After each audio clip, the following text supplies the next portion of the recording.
So what I'm going to do is the in next 15-20 minutes, put important 5 advances of PCI. So a lot of other topics have been covered. As you know, the angioplasty started by Andreas Grunswig.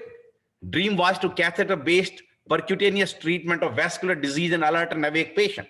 So key is that patient could be discharged even same day. But things have changed a little bit. And what I have added is that with utmost safety, the appropriateness, and with the latest data, that you keep changing. And that is where this evening was today, or is today, is to give you the latest what is going on at this time.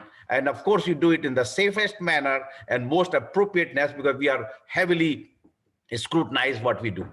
Now, what has happened in the percutaneous PCI, as you can see here, in United States, as well as CABG, that in from last 15 years, 13 to 14 years, that there has been a 43% decline in PCI and about 40% decline in CABG. So is it less patient developing heart disease? No, we know that. More heart disease is there. But medical therapy is getting better. So patients are not getting to the finish line of getting to the cath lab. And of course, despite all the tests available, whether it's a CTA or a stress test and so basically overall interventional are declining, and power goes down to is the systematic approach by our colleges, AHA, with appropriateness criteria, that we decide which patient should get PCI or go for CABG, and we have those various trials, and guideline has been a really, really helpful to us. So what I'm going to do is present 5 evolving concepts in PCI, which excluding antiplatelet, antithrombotic therapies, which have been covered by Dr. Roxana Mehran. And these are the significant observations and which have changed our clinical practice widespread. First point, physiological or anatomical assessment for ischemia during PCI. When we take the patient to the cath lab, we see the angiogram and we see 80-90% blockage is reasonable, that causing the trouble. But that happens maybe in 20, 25, 30% of cases. But majority of the patients have a lesion, angiographic lesion of 50, 60, 70%. And therefore we need added tool. And various added tools are shown in this. One, this is our clear-cut angiogram. Then we do the IVUS. We actually can measure the lumen, and there are a few numbers, 4 for the non-left main and 6 for the left main. And plaque burden, which show your thin cap fibroatheroma, which talked about, that those are the significant plaque. Then on the OCT, a little more sophisticated, really can tell you about thickness of the cap and of course the plaque. And then many times you can see, although this machine was out of commission, coming back again, which is looking at the yellow content of the plaque. Now, what really has made to the limelight after numerous trials in last 20 years is called FFR. What is FFR? Is the fractional flow reserve across the blockage of the epicardial vessel. So what we do is we put a wire across a blockage here and then give adenosine and get the number. If the number is less than 0.8, it has shown that intervention is better, because one trial showed, FAME2, that if you're less than 0.8, maybe just give aggressive medical therapy and don't put a stent. And the trial has to be halted within 6 months. Why? Because patients who are FFR of less than 0.8, having an higher event rate of like 13 to 14% acute coronary syndrome in 6 months. Therefore, message has become very clear. You have a intermediate lesion and you do FFR less than 0.8, appropriate to do PCI. More than 0.8, you should try medical therapy. And of course, some cases are different. One of the case which Dr. Moreno presented is not the usual one. But if FFR is low, more than 0.8, those patients have a very good long-term prognosis. So this is actually the data from the SCAR registry, and that basically the patients who have angiographic guided PCI or FFR guided PCI, you can see the mortality at 10 years, 30 versus 22.7, almost 8% difference in mortality if you do your PCI with FFR. So this is a very powerful data. First time in the past, FFR has shown decreased angina, decreased revascularization and so, but showing the mortality benefit is really remarkable. And of course, is stent thrombosis and all those points, because by FFR, you use the less stents and so. So seems to be the FFR has become the mainstay of our treatment and even the data for the mortality we have. Now you say that how? I have 60-70% lesion angiographically, I would leave it alone. Or some people say just put the stent. But we learned that putting the stent in that lesion is not correct. So what FFR does, it identifies maybe some of those vulnerable plaque, which Dr. Moreno showed, that maybe those cases even look 60-70% non-obstructive or 50%, you do FFR. It is less than 0.8. So maybe that person gets the stent will do better. Of course, the reduced overall ischemia, because many times we say, well, it's not, doesn't look significant lesion, but you do FFR is less than 0.8, even if it is a 50% lesion. We know that area is ischemic, putting a stent will be better. And of course, many of the lesions, we think 90%, but you do FFR and it's more than 0.8, nothing need to be done for that case. So stent use is decreased by use of the FFR guided PCI versus only angiographic guided PCI. Then question comes, second point, the FFR thumbs up. Second, so whether should you do anatomical assessment by using OCT or IVUS or do physiological assessment by FFR? This was the trial comparing to OCT guided PCI versus FFR guided PCI. So they have the criteria for FFR less than 0.8 get PCI, other get observation, OCT clear-cut criteria, what it should be in terms of lumen, where you do a PCI or not PCI, and basically showed at 1 month that by using the FFR, so number, SAQ is the basically kind of angina score. Your 100 score means good. And lower it goes down, mean more angina symptoms. So if you say SAQ of less than 90, that means the patients are more symptomatic. And so clearly in this study, OCT has a higher SAQ, less than 90 compared to FFR. So FFR showed benefit, as well as all the length of stay, total cost was positive for the FFR. So there seems to be, in a short term, FFR did a little better than OCT for our interventional cardiology. So that is one point. Second, radial versus femoral access for STEMI. Studies have shown, and this is the last of the trial, matrix trial. If you see the femoral on the top and the radial on the bottom, in terms of cumulative incidence of primary endpoints and including death, MI, stroke, and bleeding, and all favored the radial approach, which is the blue bar, compared to red, lower. So it has become not, in Europe has become class 1 for STEMIs, but not in the United States. But radial access has really, I would say, has become the mainstay of intervention access point of view for STEMI patients, because showing the mortality benefit. But as like anything else, we always challenge that whatever the data has been done. And this was done by a major trial called Safari, in patients with acute, same STEMI patients. They were randomized to radial access or femoral access, and the large number of patients, about 2,400, and basically showed that there was no difference in mortality now. You say, well, why? Other trials did show. Well, basically it boils down to even individual endpoint of reinfarction, stroke, or combined endpoint of death, infarction, or stroke, no different, radial versus femoral. Numerically, actually, femoral did better. And as you see, that slightly kind of which had been seen in some other studies also, signaled towards slightly higher stroke rate in the radial compared to femoral. So seems to, what message is that adequately a person who is expert in both, probably it doesn't matter, and there was no difference in stent thrombosis, and bleeding was no different in the Safari STEMI trial. And it was because suggests that adequately trained operators should be able to achieve similar results using either radial or femoral access for primary PCI. But from patient point of view, if you ask the patient what there is, the whole momentum, patients coming to the cath lab saying that we want radial, we want radial. So yes, that is there, which is the public perception. But from scientific point of view, in the latest trial of the STEMI, we did not see any difference in the femoral versus radial. But this is just one study. Other studies of the STEMI patients in the radial, as you saw, was positive benefit. And these are the various trials, rifle stacks, matrix, which I showed already, rival, STEMI radials, and so on and so forth. So then third point, in STEMI PCI strategy, should you do culprit vessel PCI or you do complete revascularization? We actually have done 3 trials so far.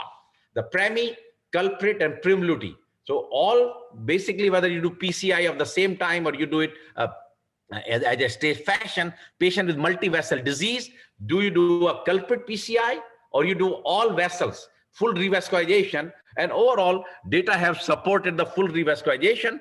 And what it did is it brought the guideline used to be class 3 about 10 years ago, came to class 2B because of the evolving concept that full revascularization or complete revascularization should be done in patient with multi-vessel PCI.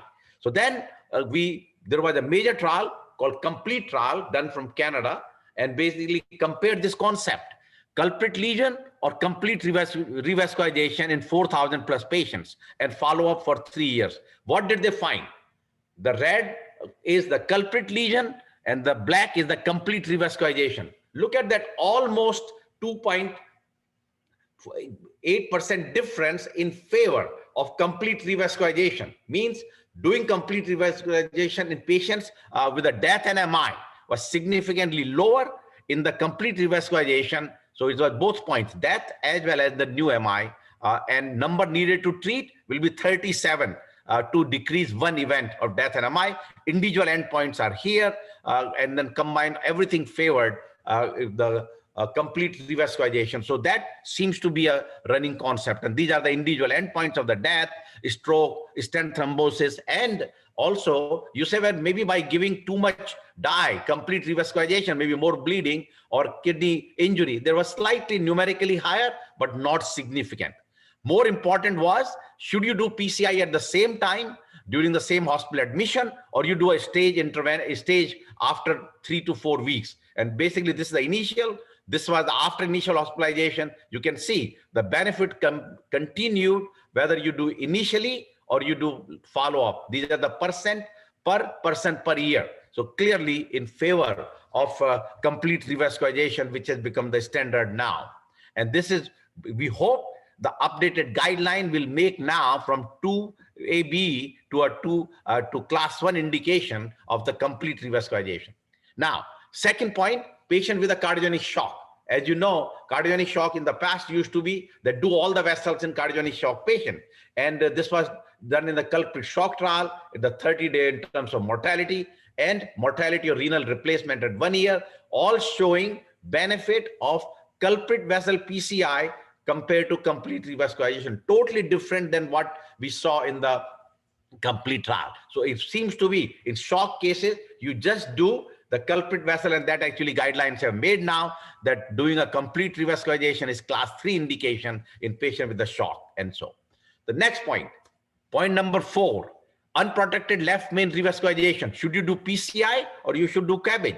And we actually have a trial which patients with the syntax score, syntax basically aggregate all the lesions in a coronary tree and come up with the number, low score less than 22 or below, 23 to 32 we call intermediate, and 33 and above we call it high syntax score. So intermediate or low syntax score left main were randomized for PCI or CABG of 1900 patients using Xience drug-eluting stent or CABG standard of the art. And this basically showed the 5-year data, 3-year data were presented earlier, that overall there was no difference in terms of the primary endpoint of death, stroke, or MI at 5 years. So you could say that maybe the PCI is okay in these cases. Well, if you see a little differently, deep down, if you divide where the events occur, this is 1 month. If you're talking about the short-term benefit, PCI has almost 50% event compared to CABG in 1 month. Now you go to 1 year, both becomes identical. Now after 1 year, you can see start curves separating in favor of CABG versus PCI.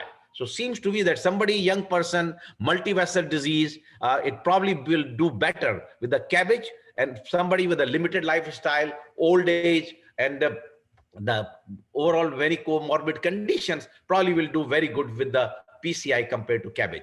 And these are the individual endpoint, and what we really worried about the higher mortality in the PCI group, despite the latest techniques of using the best stent and optimization by using intravascular ultrasound and so, but this is where the data is. But one data which was very clear was, of course, the numerically lower stroke rate, but not significant. But that is the stent thrombosis versus graft occlusion. Significantly lower stent thrombosis at 5 years of 1.8. So telling you that stent thrombosis issue now, even in the complex disease, is very little in this day and age. And so these are the old guidelines, which still will change United States versus Europe, but we still don't have any class 1 indication of any group of the left main PCI. They all remain CABG, although in the Europe, they already have a low syntax score group as a class 1, but hopefully with the data accruing over time, this will change. So we actually have many meta-analysis of the cardiac death and MI. You see the multiple trials of the Noble, Excel, pre-combat syntax, all the trials of the left main are showing no difference. Slight tendency towards stent slightly better again in terms of stroke, but definitely unplanned revascularization is much higher with the PCI. But key is that death and MI are no different in this overall meta-analysis. Now, two other point of information came. That is that outcome of the left main PCI is dependent on the volume of the operator. As you can see, somebody who's doing 40 PCIs of the left main per year versus who's doing less than 10. There is almost 50% reduction in mortality. So it seems to be that you need to select the centers, the good center who are used to do left main, and just like at Sinai, just to give you overall idea of about our 4,000 interventions, about 8%, 300 and so includes unprotected left main. So we have been doing about 30 unprotected left main per month for many, many years. We actually did the first case of left main back in 1998 in our live complex June symposium. We did 2 cases, which was written up in the New York Times. Nobody thought about doing unprotected left main back then. We didn't have any Impella and other devices, and things were very crude in terms of stenting and so. So basically shows the volume. And the second point is combining imaging. As you can see, the data have shown, this is from the British Cardiovascular Society, that if you use imaging, that your mortality goes down compared to if you do a left main PCI without imaging. So imaging still remain two-way indication by the guideline of fully, once we have some more data, it will become a standard treatment, making it a class 1. So last point, which I have of the interventional cardiology progress advancement is the invasive versus conservative strategy for management of stable coronary artery disease, which is called stable ischemic heart disease. We remember the COURAGE trial, which was the stable patients, about 2,400, PCI versus medical therapy. They were identical except higher revascularization in the medical therapy group compared to PCI. And in the trial showed that if you have ischemia reduction, more than 5%, your death and MI at 5 years is 13%. If you don't have no ischemia reduction, then it's almost double. And of course, PCI did a better job of ischemia reduction compared to medical therapy. With those two concepts in mind, the trial was done. And of course, since then, there have been multiple papers showing that PCI versus optimal medical therapy, they are equal in terms of the death and MI, but still the trials keep happening. And ischemia was a similar trial, which was the idea was to see that whether patients with ischemic disease, coronary artery disease, that have a different outcome with the invasive strategy or conservative strategy of 3 to 5 year follow-up, composite of cardiovascular death, MI, resuscitated cardiac arrest, or unstable angina or heart failure admission. So basically, the trial of the patients with the stable coronary disease. They were not refractory patients, and they have a moderate to severe ischemia. All of them had a stress test, had to have documented ischemia. More importantly, all of them had a majority, actually, almost 70% because of their creatinine, GFR. Some did not, but had a blinded CCTA. So 8% patients who had left main were excluded. So clearly was that left main cannot be randomized to a medical therapy group. So leaving aside that either no disease or left main, remaining patients with the moderate to severe ischemia were randomized to invasive strategy or conservative strategy. And these were the inclusion criteria. And these patients were followed up, truly had ischemia. And also just to happens in any trial, even if you assign one arm, there is crossover occurs. So invasive group, almost everybody, 96% had a cath. and 80% has in revascularization, 20% did not because of the diffuse disease or felt not to be appropriate. But even in the conservative group, you can see here, 28% had a cath and 23% had revascularization. So, and they were counted in the conservative group. So whatever the results will come, you have to take it with the grain, with that grain of salt, that even if you start the strategy of conservative, it's not a hard and fast. If patient needs to cross over, it's perfectly fine. That is the appropriate strategy. And in this, 74% got a PCI, 26 got the cabbage, and outcomes are shown here. So numerically, as you can see, there was a 2.2% lower event rate in the PCI group or invasive group compared to conservative group. So remember, in the invasive group, 74% got the PCI and 26% got the surgical revascularization. So in points, yes, it was better, but did not make statistical significance with a p-value of 0.34. If those are all in the 5 endpoints. If you take only death or MI, again remain the same. The 2.2% difference, but no significance in terms of p-value, but definitely favor the invasive approach. One very interesting observation came. That is the incidence of myocardial infarction. So death MI, not the different, but if you take MI group only, you can see overall there is no difference in conservative versus invasive. But there is a very good story. That is that if you have the patient who had a PCI, they have procedure MI, higher with the invasive group versus conservative. But if you take away the procedure MI group, that after 1 month, you follow these patients and they develop spontaneous MI. And see what happens in the spontaneous MI. Curves are different. The invasive group significantly lower compared to conservative. So what does that mean? It means that despite your great medical therapy, you have 80-90% lesion or 70% lesion and you are ischemic, you have a myocardial infarction at follow-up. That was the spontaneous MI. Yes, cost was happened in the patient who got the procedure, but at least showed the proof of concept that PCI of those significant lesions went to the cath lab or the patient who went for revascularization with surgery, they definitely decrease the spontaneous MI in the future.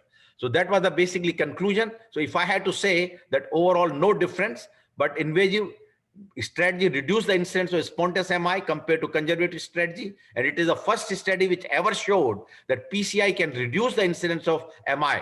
And I would say that this is the first trial. So from my point of view, ischemia trial was fantastic, told something which we never proven before, and therefore thank you ischemia trial. They also did quality of life. That does PCI, like has shown earlier, that compared to medical therapy, decreased episode of angina. And that showed that, you know, this is the SAQ score. More you go to the right side, better you are. And you can see invasive strategy went more on the right side. So yes, the patients who got intervention did better in terms of angina SAQ, and more episode you had, better you did. A patient who did not have any chest pain or silent ischemia, no angina, it didn't make any difference to do a PCI. So you could say that patients who are having symptoms, it will be appropriate to do the coronary revascularization. I'm sure everybody is aware of a lot of backlash we have it from the trial about the revascularization, whether PCI or surgery for these patients. So what do I sum it up? Basically, from the interventional cardiologist point of view, that patient with a moderate to severe ischemia, with the complete in the durable environment, improvement in angina control and quality of life with invasive strategy. In these patients, revascularization reduced the incidence of spontaneous MI at 3.3 years. Of course, longer time frame may even make it better in terms of their outcome. And also, it shows that is it going to change our practice? Probably not, because ischemia, now what has happened is patients after the ischemia trial, most of our referring cardiologists, physicians, they're kind of bypassing the ischemia. Patients who are high risk or patients who have risk factor, as assessment going at getting the CTA. And after the CTA, then they come to the cath lab. And of course, we decide in the cath lab based on the FFR. So clearly that you need to make a decision. Patients who have moderate to severe ischemia, shared decision making like happening in every part of our medicine is important, and which we do it anyway. And we have sent that letter. So if I sum up, simple radial PCI and STEMI, plus minus, it was no harm, but definitely was no benefit. FFR guided PCI and invasive treatment, I would say 1 thumbs up. But conservative treatment and PCI left main intervention definitely gets 2 thumbs up, and multivessel STEMI PCI gets triple thumbs up, which making it the better interventionist, improves survival. These are the recent data of the 2015 to 17 of the New York State, just came a few months ago. We still remain on the top in terms of the overall interventional volume in the New York State. And this actually, we got the top position in 2005. We have continued since then. And any one we got a double star is decreased readmission. Compared to 9% others, we have 6.4. And so it has been a tremendous success for us. And of course, the CCC live cases, which many of you watch, has been a great teaching tool in addition to the apps which Dr. Keeney has developed, continue to educate our physicians, our medical fraternity to become the better operator. And this actually is event, our monthly event is recorded or watched by almost 12 to 15,000 people per month globally in 138 plus countries and so. And really thank all our cath lab attendings to make a great team and get where we are. And that is the fantastic #1 slot is place in New York in volume, safety, and providing the best care to our patients. With that note, thank you very much, and I'll stop here. And if any question, I'm ready for it. I got the question by Dr. Unger, FFR in ischemia trial. It was done in less than 1% of cases. So ischemia trial basically was based on the angiogram. So there was no physiological testing. They did not keep that way. But yes, we learned that maybe some outcome could have been better in the ischemia trial of the invasive strategy, particularly of the PCI group, which was done in 74% of cases, if the PCI would have been done with FFR guidance. So FFR was done in a single digit. And we end our meeting for this evening. Thanks, everyone. Good night. Thank you.